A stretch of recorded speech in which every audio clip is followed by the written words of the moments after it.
Miss Taylorson here. I hope you're all well and keeping safe. I'm here to read you the next chapter of The Explorer. I really hope you enjoyed the first chapter that Mr. Philpotts read, so now it's time to settle down and get ready for chapter 2, titled The Green Dark. Fred wondered as he ran if he was dead. But, he thought, death would surely be quieter. The roar of the flames and his own blood vibrated through his hands and feet. The night was black. He tried to heave in breath to shout for help as he ran, but his throat was too dry and ashy to yell. He jabbed his finger into the back of his tongue to summon up spit. Is anybody there? Help! Fire! He shouted.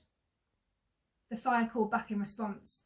A tree behind him sent up a fountain of flames. There was a rumble of thunder. Nothing else replied. A burning branch cracked, spat red, and fell into a cascade of sparks. Fred leapt away, stumbling backwards into the dark and smacking his head against something hard. The branch landed exactly where he'd been standing seconds before.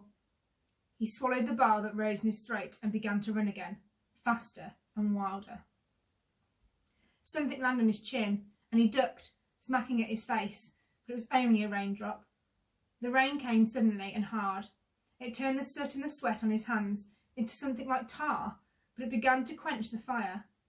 Fred slowed his run to a jog, then to a stop. Gasping and choking, he looked back the way he had come. The little aeroplane was in the trees. It was smoking, sending up clouds of white and grey into the night sky. He stared around, dizzy and desperate, but he couldn't see or hear a single human, only the fern-lined plants growing around his ankles and the trees reaching hundreds of feet up into the sky, and the panicked dive and shriek of birds. He shook his head hard, trying to banish the shipwreck roar in his ears. The hair in his arms was singed and smelt of eggs. He put his hand to his forehead. His eyebrow had charred, and part of it came away on his fingers. He wiped his eyebrow on the sleeve of his shirt. Fred looked down at himself. One leg of his trousers was all ripped, all the way up to the pocket, but none of his bones felt broken. There was vicious pain, though, in his back and neck, and it made his arms and legs feel far off and foreign. A voice came suddenly from the dark. "Who's there? Get away from us!" Fred spun around, his ears still buzzing. He grabbed a rock from the ground and hurled it in the direction of the voice. He ducked behind a tree and crouched, poised to run or jump. His heart sounded like a one-man band. He tried not to exhale. The voice said, "For God's sake, don't throw things!" It was a girl's voice. Fred looked out from behind the tree. The light of the moon filtered deep green into the forest floor, casting long-fingered shadows against trees, and he could only see 2 bushes, both of them rustling. "Who is it? Who's there?" The voice came from the second bush. Fred squinted through the dark, feeling the remaining hair rise upon his arms. "Please don't hurt us," said the bush. The accent wasn't British. It was something far softer, and the voice was definitely a child's, not an adult's. "Was it you? Throwing poo?" Fred looked down at the ground. He snatched up a piece of years-old, fossilised animal dung. "Oh," he said. "Yes." He was becoming accustomed to the dark and could see the shine of eyes peering out from the grey-green gleam of the undergrowth. "Are you from the plane? Are you hurt?" "Yes, we're hurt. We fell out of the sky," said one bush, as the other said, "No, not badly."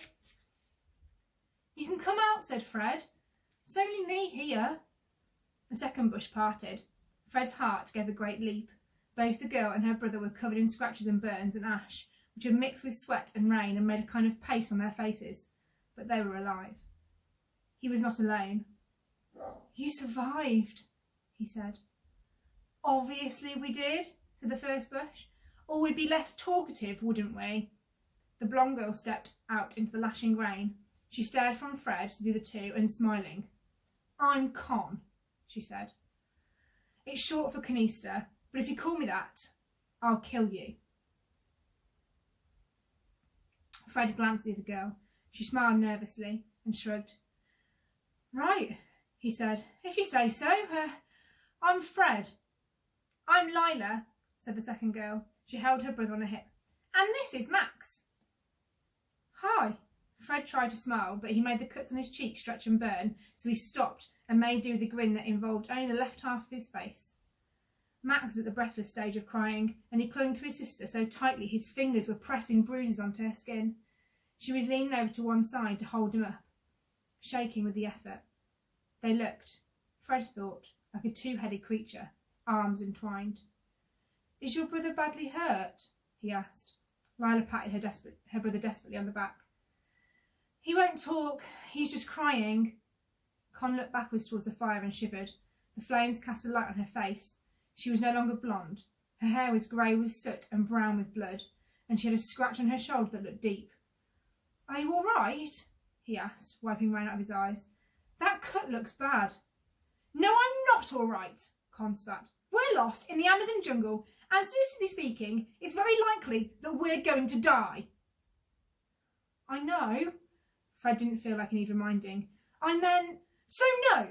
Con's voice grew high and thin. I think it would be safe to say that none of us are all right. Not at all, not even slightly. The bushes rustled. The rain hammered down on Fred's face. We need to find shelter, he said. A big tree or a cave or something that would... No! Max gave a sudden scream, a yell that was wet and with spit and fear. Fred stepped backwards, raised his hands. Don't cry, I just thought... Then his eyes followed Max's pointing finger. There, 3 inches from Fred's shoe, was a snake. It was speckled, brown and black, patchwork to match the jungle floor, and its head was as big as a fist. For 1 second, nobody breathed. The jungle waited. Then Max let out a second scream that dug deep into the night, and the 4 of them turned and fled. The ground was sodden, and they ran, pell-mell, standing up into the mud, one another's eyes, and grazing their elbows against trees. Fred ran as if his body were not of his own, faster than he'd ever run, his palms stretched ahead of him. He tripped over a root and turned to full somersault, coming up spitting earth. He ran on. The rain blinded him, and the shadows flashed past him in the darkness. There was a yell behind him. Please, Max, said Lila. Fred turned back, skidding in the mud. He won't run! Lila bent over her brother. And I can't carry him! The little boy lay on his back, weeping up at the sky, his whole body shaking in the diving rain. Come on! Fred heaved Max over his shoulder. The boy was far heavier than expected, and he screamed as Fred lifted him. But Fred grabbed both of Max's knees and started running, his whole body screaming with pain. He could hear Lila, her feet thumping close behind him. The stitch in Fred's side was almost unbearable when he tore out of the trees and into a sudden clearing. He halted, and Max bumped his head against Fred's spine and yelled. Angrily, he'd been trying to bite one of Fred's shoulder blades. Please don't, said Fred, but he was barely paying attention to the boy on his back. He stared, stunned, ahead at him. They were standing at the edge of a wide circle of trees, open to the sky and lit by the fat moon. There was a carpet of green moss and grass, and the stars above them were clustered so thickly that the silver outnumbered the night. Fred lowered Max to the ground and stood bent over, his hands on his thighs, panting. Did the snake chase us? Said Max. No, gasped Con. How do you know? Wailed Max. Lila dropped to her knees, clutching at her side. Snakes don't, Maxie. We both know that. I just... Panicked, said Con. Her voice was bitter. That's what happened. See, look, no snakes. We were stupid. Now we're just even more lost. The ground in the clearing sloped slightly towards a large puddle of water. Fred crossed over to it, his muscles aching, and sniffed. It smelt of rotting things. But he was feverishly thirsty. He took a tiny sip and immediately spat it out. Ugh, no good, he said. It tastes like a dead person's feet. Oh, but I'm thirsty, said Max. Fred looked around the clearing, hoping to find water before Max started crying again. If you wring out your hair, he said, there'll be water in it. He tugged his dark fringe down over his forehead and twisted it. A few drops fell onto his tongue. It's better than nothing. Max chewed in his hair for a second and then scrunched his eyes closed. I'm scared, he said. It was said without whining, a simple matter of fact. Somehow it was worse than the tears, Fred thought. I know, Lila said softly. We all are, Maxie. She crossed to her brother and pulled him close to her. His small bony fingers closed over a burn on her wrist, but she didn't brush him away. She began to whisper in his ear in Portuguese, something soft, almost a song, a lullaby. They were both shaking slightly. Fred swallowed. "I'm sure all of this will look less bad in the morning," he said. "Will it?" said Con. There was a bite to the question. "Will it really?" "It can't look much worse," he said. "Once it's light, we'll be able to work out a way to get home." Con looked hard at him. There was challenge in her look, and Fred stared, unblinking, back at her. Her face was all geometry. Sharp chin, sharp cheekbones, sharp eyes. "What now, then?" she said. "And Mama and Papa say," began Lila. The mention of her parents made her face crease and crumple, but she swallowed and went on. "They always say you need to sleep before you think. They say when you're exhausted, you do stupid things. And they're scientists, so we should sleep." Fred found his whole body was aching. "Good. Fine. Yeah, let's sleep." He lay down on his side in the wet grass. His clothes were soaked through, but the air was warm. He closed his eyes. Perhaps he would wake up in his bed at school, he thought, next to the snoring of his roommates, Jones and Scarce. An ant crawled over his cheek. "But aren't we supposed to stay awake in case we die of concussion?" said Con. "I think if we'd got concussion, we'd be dizzy," said Lila. Fred, already half asleep, tried to work out if he was dizzy. The wall began to spin away from him. "If we all die in the night, I'm blaming both of you," said Con. It was on that cheering thought that Fred felt himself dropping down, down, away from the jungle and the thick night air into sleep. And that's the end of the chapter. I do hope you enjoyed it.